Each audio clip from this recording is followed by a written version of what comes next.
Service in Huntsville, Alabama has issued a severe thunderstorm warning for northeastern Lincoln County in Middle Tennessee, Moore County in Middle Tennessee, until 9:15 p.m. Central Standard Time. At 8:40 p.m. Central Standard Time, a severe thunderstorm was located near Fayetteville, moving northeast at 35 miles per hour. Hazard, 60 miles per hour wind gusts and nickel-size hail. Source, radar indicated. Impact, expects damage to roofs, siding, and trees.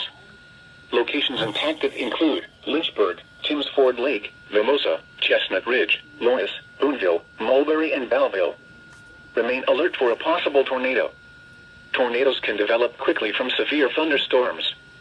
If you spot a tornado, go at once into the basement or small central room in a sturdy structure.